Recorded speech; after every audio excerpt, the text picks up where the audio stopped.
Hello, my name is Robert Mitchell, and today Electropages is here at Embedded World in Nuremberg, and I'm joined by... Hi, I'm Meghan Kaiserman. I'm the Strategic Marketing Manager for the Intelligent Buildings and Infrastructure end market at Analog Devices. Great to meet you. Great to meet you too. So we've got some stuff around here. Could you just explain what's going on here? Sure. Yeah. So today we're showing a BACnet over 10-base T1L demo. I don't know if you're familiar with BACnet, but it's a very common building automation protocol. For like the industrial environments? Sure, yeah. So for commercial industrial buildings, this would be a common protocol that helps you manage all 10 your base, building so we're talking 10 megabits, aren't we? Right. So 10-base T1L is a new single-pair Ethernet standard. I was about to ask, is it single pair? It is. That's what it is, right? Yeah, exactly. So what we're showing is on the left, you can use RS-485 wiring to now have Ethernet. Okay. Oh. So it used to be RS-485 wiring. So this is being used as a single pair. Single pair Ethernet. On this oh wow! side. So that massively transforms an existing RS-485 connection. Exactly. Yeah. So what we're trying to show in this demo is how the new IP connected edge nodes can still talk to all the legacy devices through the use of this BACnet protocol. It's tying all of this together. Now, so let's say you've got some existing RS-40. Is it RS-45 or is it RS-485? RS-485? It's just RS-45. So let's say you've got some pre-existing RS-45 devices. Do they have to be upgraded to work with? They do not. No, they don't. Natively work? Yeah, exactly. So what we're showing in the demo is how we have off-the-shelf temperature humidity sensor that's talking with a gateway through RS-485 that's converting this to 10100, which is a standard Ethernet protocol.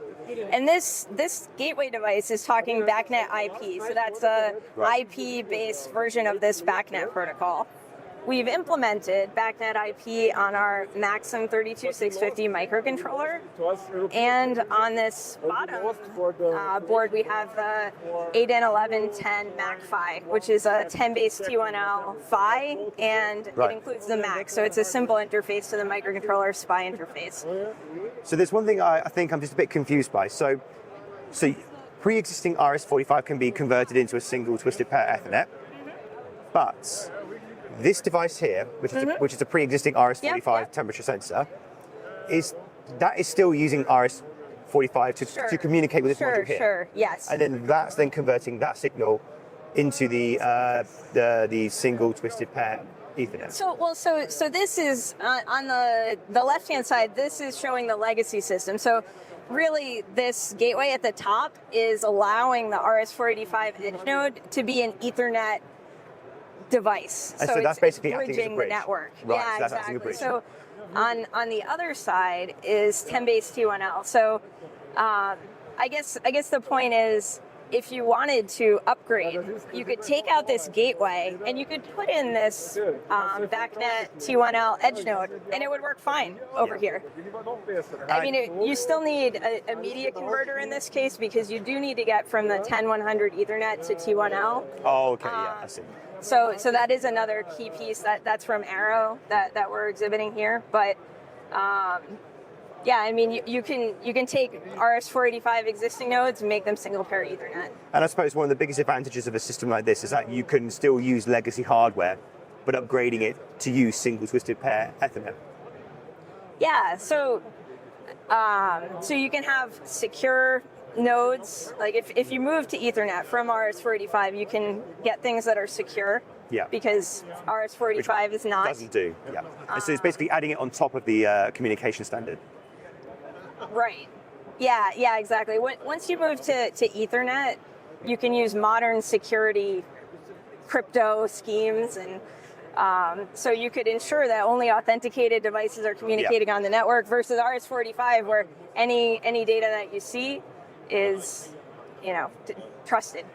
And could you just quickly describe what's the difference between the Ethernet here to the 10-base TIL? Sure. So this is converting from 10100 megabit Ethernet, which this is just a standard switch. So this is standard Ethernet. Yeah. It's not like the single twisted pair at all. It's not. It's this connection here. Yes. Yeah. This connection here is the 10-base T1L connection. Right. And in the future, you'll see more devices that integrate T1L natively, but for now, this is still a very new technology, so the easiest way to do that is with devices like media converters. And so this one is just a bridge between standard to the single. Exactly, Right. exactly. That's absolutely fantastic. Yeah, so it can be secure.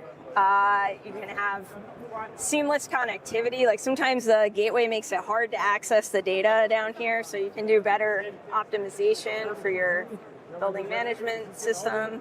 So just to reiterate and be clear, the single twisted pair system, it's not that an RS-45 component would directly connect to this single twisted pair Ethernet, but it would go over a bridge. Correct. And so the bridge is just acting like a transparent connection. Sure. Yeah, and in the legacy system, that's exactly how it works. And so as far as he's concerned, he's talking to this guy as if it was an RS-45 connection, even though it's actually being converted Sure. to the single twisted. Yeah. Is that right? Well, I mean, this so basically the computer it's got BACnet IP packets that it's sending to the gateway to talk to this sensor, just like it's sending BACnet IP packets to this edge node to talk to it. So this edge node doesn't know anything about IP. It just talks RS-485. Oh, sorry, I see. It's Yeah. kind of compensating for that. Oh, okay. That's in brilliant. this example. So, this can be much simpler because you don't need the gateway, easier access to the data, it's secure. You can go even further, like standard Ethernet can only do 100 meters. This can go a kilometer. We can go up to 1.7 kilometers on some cables we've tested. So, really for buildings. It's going quite far, really. Yeah. So could you just explain what's going on the screen here in terms of the software? Sure. So this is a screen from the BACnet management system. So if you're familiar with BACnet, you'd look at this and it would look very familiar to you. It is pretty cryptic looking.